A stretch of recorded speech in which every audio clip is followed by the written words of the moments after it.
ये आकाशवाणी है। आनंद मठ आज प्रस्तुत है बंकिम चंद्र चट्टोपाध्याय के बहुचर्चित बांग्ला उपन्यास आनंद मठ का हिंदी रेडियो नाट्य रूपांतर। नाट्य रूपांतर विश्व प्रकाश दीक्षित बटुक ने किया है और निर्देशक हैं सुदर्शन कुमार। आज सुनिए नाटक आनंद मठ की पहली कड़ी।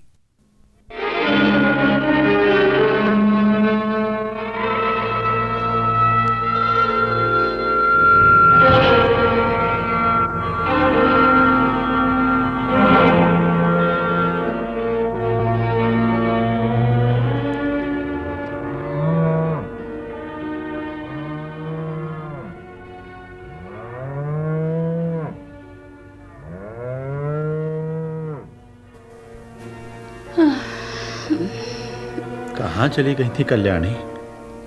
मैं बड़ी देर से तुम्हारी बाट जो रहा था। प्रातः कर्म से निवृत्त होकर गौशाला में जाकर गाय दूही, फिर दूध गर्म किया, बच्ची को पिलाया, उसके बाद गाय को चारा पानी देने चली गई थी।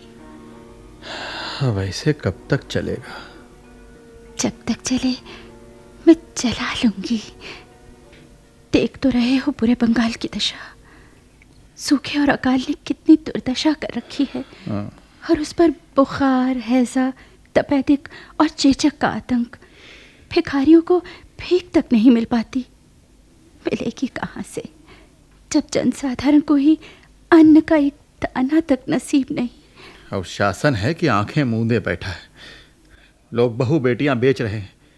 घास पात की तो बात ही क्या, कुत्ते चूहे बिल्लियों के बाद मनुष्य मनुष्य को ही मार कर खाने लगे। और डाकुओं का आतंक सो अलग। हमारे इस गांव पद चिन्ह में बस हम ही कुछ धनी मानी बचे हैं। पर कितने दिन तक? जितने दिन तक भी संभव हो। उसके बाद तुम बच्ची को लेकर शहर चले जाना जी। देखो कल्याणी, जब शहर ही जाना है तब देरी किस बात की? चलो अभी चलते हैं। मुर्शिदाबाद, कासिम बाजार या कलकत्ते जाने पर जान बच सकती है। इस जगह को छोड़ देना सब तरह से ठीक रहेगा। क्या तुम रास्ते में चल सकोगी? देखो कहार तो सब मर गए। अब जो बैल हैं तो गाड़ीवान नहीं है, गाड़ीवान हैं तो बैल नहीं है।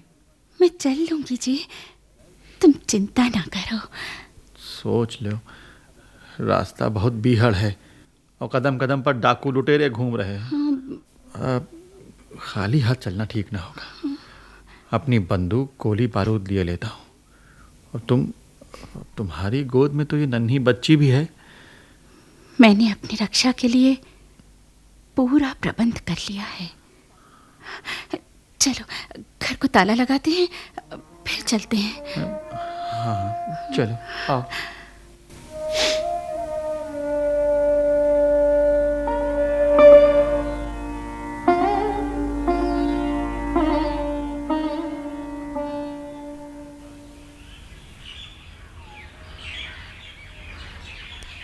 हरे मुरारे मधुकैट भारे, गोपाल गोविंद मुकुंद शौरे। हरे मुरारे मधुकैट भारे। लो बेटी, ये दूध है, बच्ची को पिलाओ और स्वयं भी पियो। तुमसे बातें फिर होंगी। और हाँ देखो, जब तक मैं ना लौटूं अकेले घबराना नहीं। हाँ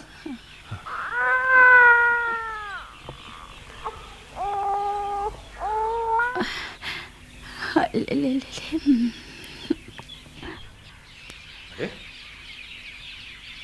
तुमने दूध नहीं पिया? देखो बेटी, मैं बाहर जा रहा हूं और जब तक तुम दूध नहीं पियोगी मैं नहीं लौटूंगा। देखिए। क्यों, कुछ कहना है? मुझे दूध पीने की आज्ञा न दीजिए। कोई बाधा है, मैं नहीं पीऊंगी। देखो बेटी, बाधा है ये तो मैं उसी समय समझ गया था जब तुम प्रणाम करने के साथ ही अचेत होकर गिर पड़ी थी। पर बेटी, ये मठ देवस्थान है, किसी प्रकार की शंका मत करो बेटा। बाधा क्या है मुझे बताओ। देखो, मैं वनवासी ब्रह्मचारी हूं और तुम मेरी बेटी हो। ऐसी ऐसी कौन सी बात है बेटी जो तुम मुझे नहीं बताना चाहती? जब मैं तुम्हें बेहोश मठ के भीतर उठा लाया था, उस समय तुम भूख प्यास से बुरी तरह पीड़ित थी। अगर कुछ खाओगी पियोगी नहीं तो प्राणों की रक्षा कैसे करोगी? आप देवता हैं, आपसे कहने में कोई हर्ज नहीं। मेरे पति अभी तक भूखे हैं। उनसे भेंट नहीं हुई या उनके भोजन का संवाद नहीं मिला तो मैं कैसे खा सकूंगी? अच्छा, तुम्हारे पति कहाँ हैं? मुझे नहीं मालूम। घर से निकलने के बाद जंगलों में इधर उधर भटकते हुए एक चट्टी में पहुंचे। मैं वहां बच्ची के साथ ठहरी, स्वामी दूध की तलाश में चले गए। मुझे अकेली जानकर डाकू मुझे उठा लाए। उसके बाद क्या हुआ मुझे कुछ पता नहीं। शांत रहो बेटी, शांत रहो। अच्छा, तुम रहने वाली कहाँ की हो? हम लोग पश्चिम के रहने वाले हैं। पदचिन्ह? ओह, तो तुम महेंद्र की सहधर्मिणी हो? हाँ जी। आप देखो बेटी, मेरी बात मानो और दूध पी लो। मैं अभी तुम्हारे पति की खोज करने जाता हूं। कहीं थोड़ा पानी मिलेगा? हाँ? पानी? हाँ, मैं अभी लाता हूं बेटा, अभी लाता हूं। लो, चलो चुल्लू में ग्रहण करो। लो। हाँ, लो। आप इसमें अपने चरणों की रच डालते। अच्छा, चलो अब ये भी हुआ। हाँ,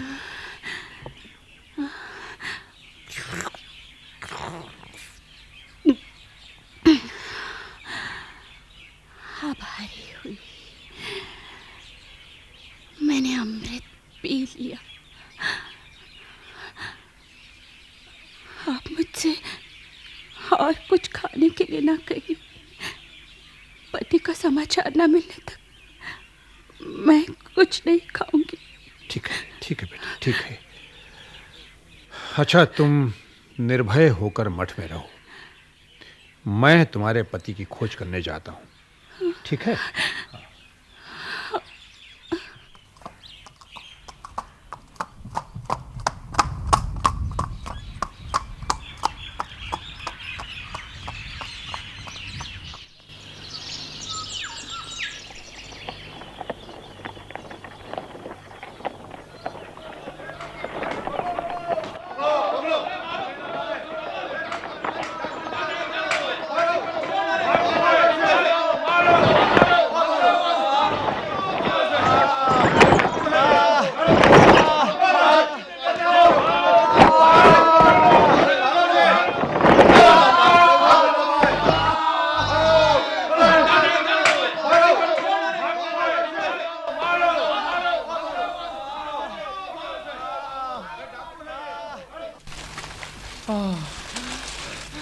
महोदय, आप कौन हैं? इससे तुम्हें क्या प्रयोजन है? मुझे कुछ प्रयोजन है, तभी कह रहा हूँ। आज आप लोगों ने मेरे ऊपर बहुत बड़ा एहसान किया है। अगर आप मुझे गाड़ी के पहिए पर मेरे बांधे गए हाथों को रखने की सलाह न देते तो ये रस्सी नहीं कटती और मैं आज़ाद नहीं होता। सिपाहियों ने मुझे कस कर बांध रखा। अरे वो गोरा तो नशे में इतना धुत था कि सिपाही उसी को संभालने में लगे रहे। अवसर पाकर हमने उस गोरे को और सिपाहियों को मार मार कर अधमरा कर दिया। जी हाँ, तभी तो मेरी भी जान बची। लेकिन आप लोग ये डकैती का काम कर रहे हैं, ये ठीक नहीं है। डकैती ही सही, पर हम लोगों ने तुम्हारा भी कुछ उपकार किया है जी। और भी कुछ करने की इच्छा रखते हैं। हाँ? और कौन सा उपकार किया चाहते हैं आप? डाकुओं के एहसान लेने से उपकार से वंचित रह जाना ज्यादा अच्छा है। उपकार ग्रहण नहीं करना है तो ना करो, तुम्हारी इच्छा। लेकिन चाहो तो मेरे साथ आओ। किस लिए?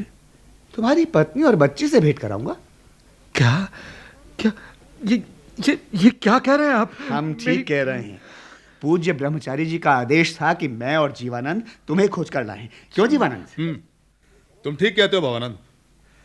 चलो महेंद्र सिंह, तुम्हारी पत्नी तुम्हारी प्रतीक्षा में है। मेरी पत्नी? चलिए शीघ्र चलिए।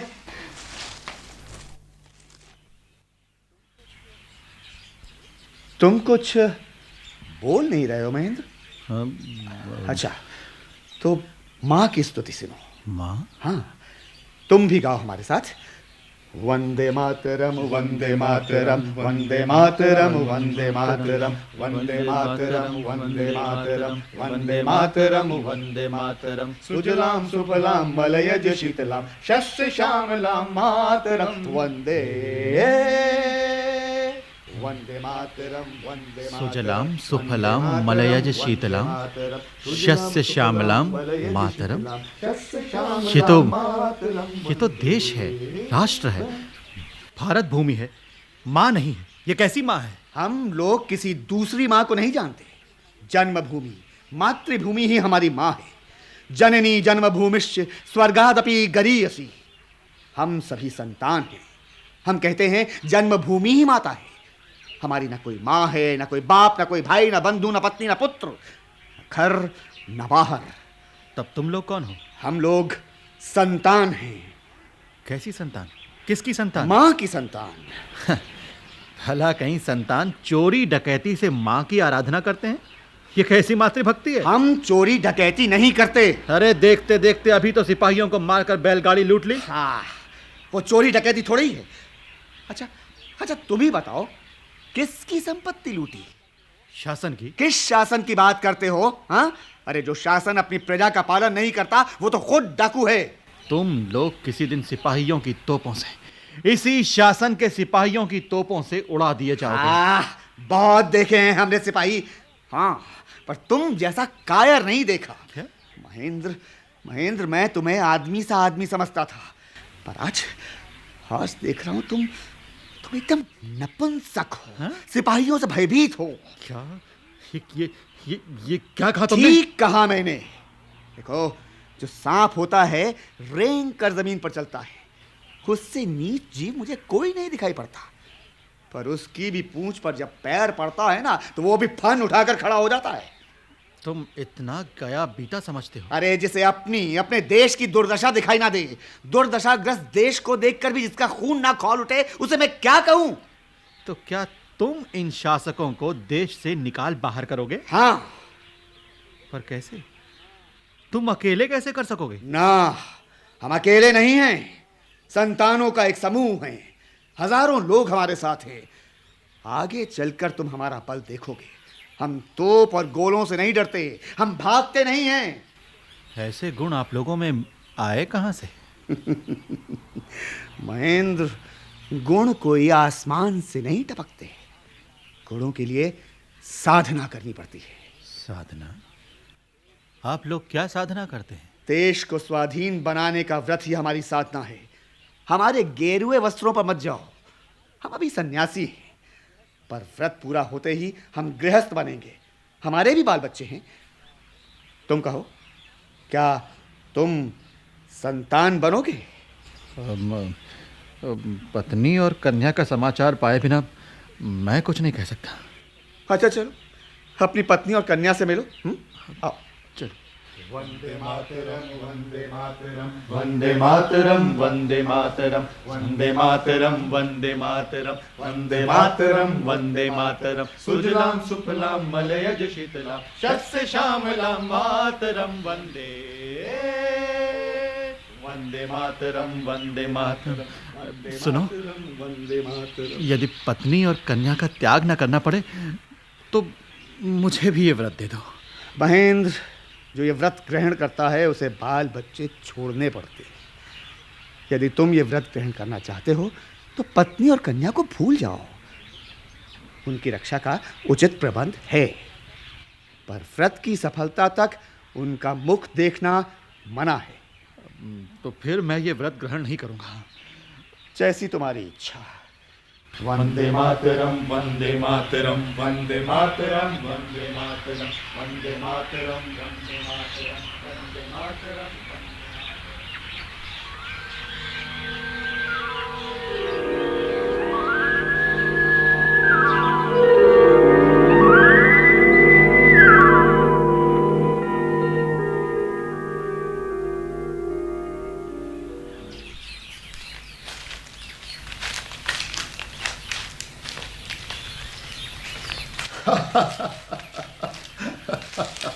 आप हंस क्यों रहे हैं महाराज? तुम लोग इस जंगल में आ कैसे गए?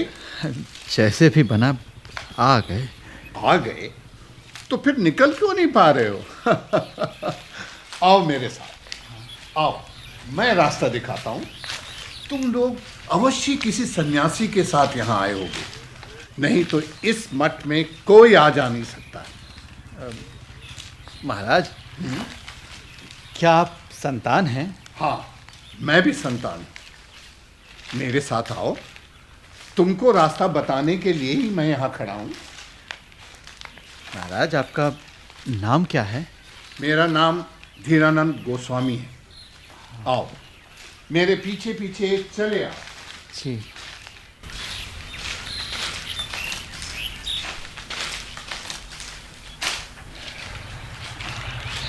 कल्याणी, थक गए। आओ हम यहीं बैठे हैं, नदी के किनारे, इस वृक्ष की छाया में। चलो। धीरानंद गोस्वामी तो बहुत आगे निकल गए। लाओ, बच्चे को मुझे दे दो।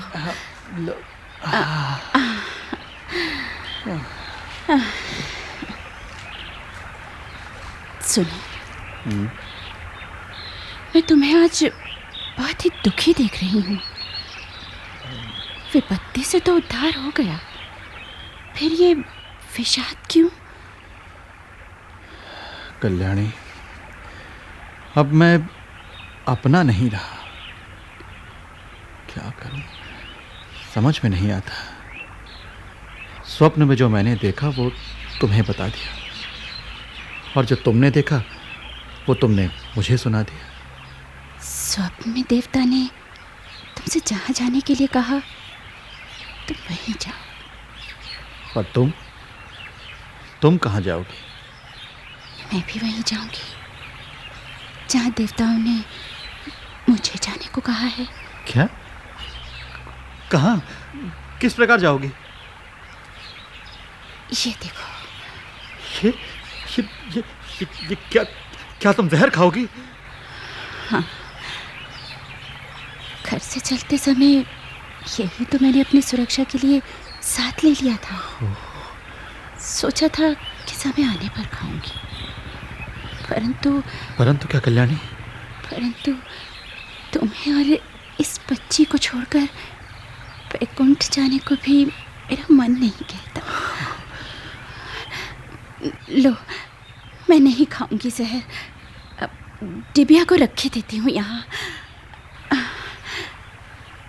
सुनो, अब बच्ची को यहाँ बिठाए देते हैं।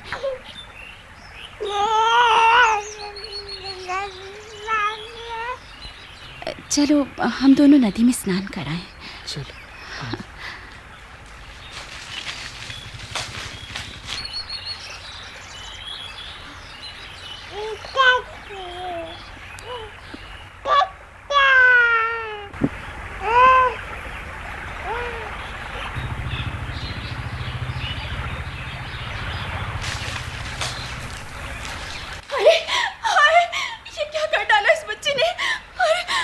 क्या हुआ? डिबिया कैसे खोल ली इसने? इसने तो जहर की गोली खा ली। अब क्या करें? इस जंगल में तो। रुको। मैं इसके मुंह में उंगली डालकर उल्टी कराता हूँ। गोली ही तो है, निकल आएगी।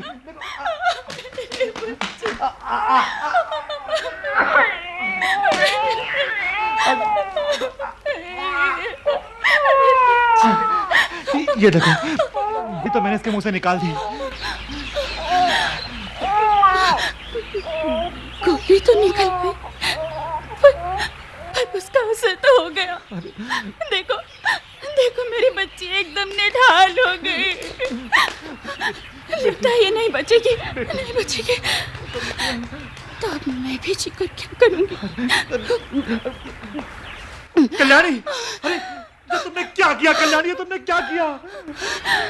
क्या कर दिया तुमने कल्याणी? ये क्या किया तुमने? देवताओं ने जिस रास्ते मेरी बच्ची को बुलाया, वो उसी रास्ते गई। मैंने भी अच्छा ही किया है। कहीं तुम एक तुच्छ स्त्री के लिए देव कार्य से विमुख न हो जाओ, यही सोचकर तुम्हारा मार्ग निष्कंटक करने के लिए मैंने देवताओं के बताए मार्ग का अवलंबन किया। कल्याणी, ये तुमने क्या किया? तुम्हें किसी सुरक्षित स्थान पर छोड़ा था। जब हम संतानों का कार्य सिद्ध हो जाता तो फिर तुमसे मिलकर सुखी होता मैं। कल्याणी, तुमने ये क्यों किया? क्यों किया?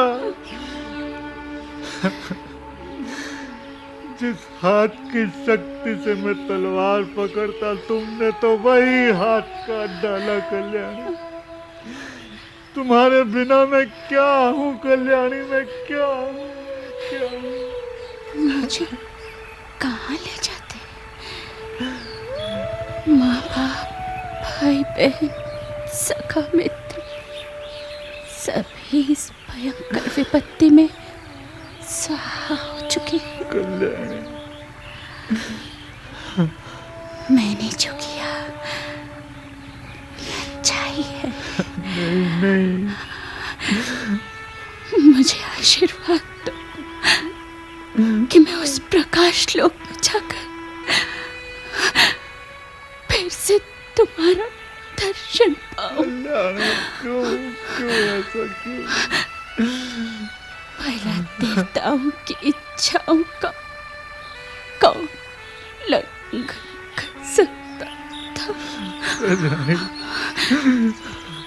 मैं स्वयं न मरती तो और कोई मारता था। नहीं कल्याणी, नहीं है ये अनर्थ। मैं अकेला हूँ। ये अनर्थ नहीं है स्वामी, मेरा मरना बहुत अर्थपूर्ण है।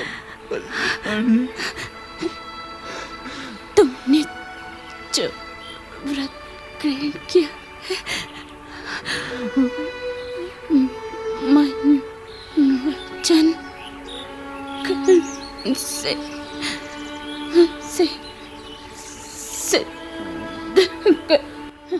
कल्याणी, कल्याणी, क्या कर दिया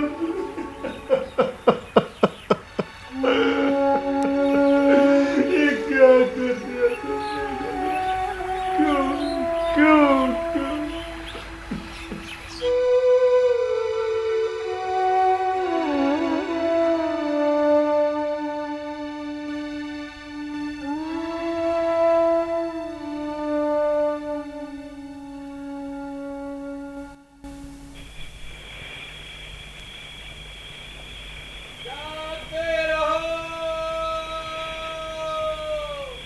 आज बहुत ही आनंद का दिन है महेंद्र। बोलो भाई, मेरे साथ बोलो। हरे मुरारे मधुकैट भारे। हरे मुरारे मधुकैट भारे। अरे महेंद्र, तुम परेशान क्यों हो? जेल में हो इसलिए? जी, तुमने उन सिपाहियों के मुख से सुना नहीं कि राजधानी में कितनी सनसनी फैल गई है? सुना था स्वामी सत्यानंद जी। सरकार का जो खजाना कलकत्ता जा रहा था, उसे सन्यासियों ने लूट लिया है। फलस्वरूप सरकारी हुक्मनामे के अनुसार सिपाही सन्यासियों को गिरफ्तार करने के लिए दौड़ पड़े। और उसी सिलसिले में हम दोनों को भी गिरफ्तार करके जेल में डाल दिया। लेकिन महाराज, कल्याणी और बच्ची को तो हम वहीं जंगल में लावारिस छोड़ आए। सिपाहियों ने भी उन्हें मुर्दा समझकर हाथ नहीं लगाया। देखो महेंद्र, देखो, देह के लिए शोक मत करो। यूं भी अगर तुम महाव्रत धारण करते तो तुम्हें पत्नी और पुत्री का त्याग तो करना ही पड़ता। त्याग कुछ और है और भय दंड कुछ और महाराज। जिस शक्ति के साथ व्रत का ग्रहण कर सकता था, मेरी वो शक्ति पत्नी और कन्या के साथ जाती रही महाराज। शक्ति आएगी, आएगी, अवश्य आएगी। मैं तुम्हें शक्ति दूंगा। महामंत्र में दीक्षित हो जाओ और महाव्रत ग्रहण करो। मेरी पत्नी और कन्या को वहां सियार और कुत्ते खा रहे हैं और आप यहाँ मुझसे महाव्रत की बात कर रहे हैं। महेंद्र, महेंद्र, इस संबंध में निश्चिंत रहो। हमारे साथी सज्जनों ने तुम्हारी पत्नी का क्रियाक्रम कर दिया होगा। बच्ची में तो सांस बाकी थी, उसे उन्होंने उपयुक्त स्थान पर पहुंचा दिया होगा। जी। महेंद्र सिंह किसका नाम है? क्यों? मेरा नाम है महेंद्र सिंह। तुम्हारी छुट्टी हो गई। छुट्टी? तुम जा सकते हो महाराज जी। और महाराज आप भी खिसक जाइए, मैं आपके लिए ही आया। लेकिन तुम हो कौन? अरे तुम गोस्वामी धीरानंद हैं? जी हाँ। धीरानंद? अच्छा, तो ये संतरी कैसे बने तुम? भवानंद ने मुझे भेजा। हाँ। मैं शहर में आया और जब मुझे पता चला कि आप जेल में हैं, तब मैं धतूरा मिली हुई भांग ले आया। बड़े कौशल से पहरे पर तैनात संतरी को सेवन कराई। संतरी उसे खाकर भूमि पर चारों खाने चित। उसी की वर्दी और पगड़ी मैं धारण की हूं। सुनो, तुम इसी बेला में शहर से निकल जाओ। मैं इस तरह मुक्त होकर नहीं जाऊंगा। क्यों, क्या बात है? आज संतान की परीक्षा है। तब तो मैं भी आपका साथ नहीं छोड़ूंगा महाराज। ठीक है, तुम मेरे साथ ही रहो महेंद्र। धीरानंद जी। अब तुम जाओ।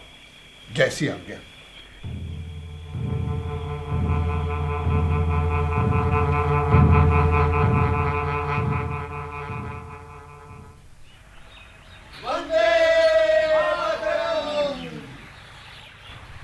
कहो गोसाई, किधर चले?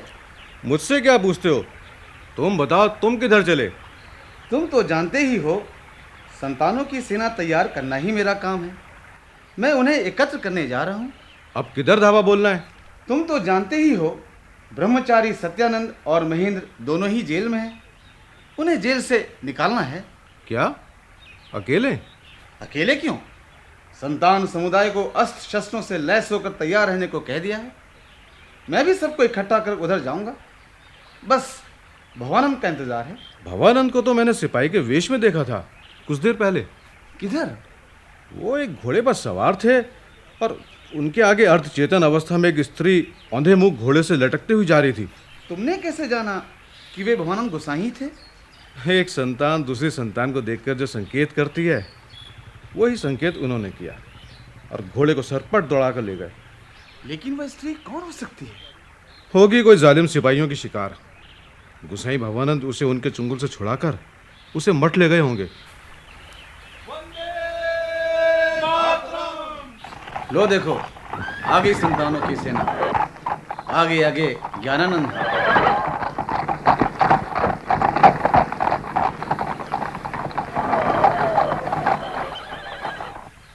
आनंद मठ। अभी आप बंकिम चंद्र चट्टोपाध्याय के बहुचर्चित बांग्ला उपन्यास आनंद मठ के हिंदी रेडियो नाट्य रूपांतर की पहली कड़ी सुन रहे थे। नाट्य रूपांतर विश्व प्रकाश दीक्षित बटुक ने किया था और नाटक के निर्देशक थे सुदर्शन कुमार। प्रस्तुतकर्ता शोभाकांत राय और प्रस्तुतिकरण सहायक महफूज हसन। नाटक में भाग लेने वाले कलाकार थे विश्व मोहन बडोला, योगेंद्र टिक्कू, मनोज भटनागर, टी.आर. मेहता, सुरेंद्र सागर, मंगत राम, डी.पी. श्रीवास्तव, पवन कौशिक, राजेश्वर नाथ, के. पंत, डी.वी. नंदा, कारी मोहम्मद इलियास, प्रतिभा शर्मा और हर्ष बाला। कल इसी समय इन्हीं मीटरों पर इस नाटक की दूसरी और अंतिम कड़ी प्रसारित की जाएगी। प्रसारण के बाद यह नाटक आकाशवाणी AIR YouTube पर भी उपलब्ध रहेगा। इस नाटक को केंद्रीय नाटक एकांश द्वारा तैयार किया गया।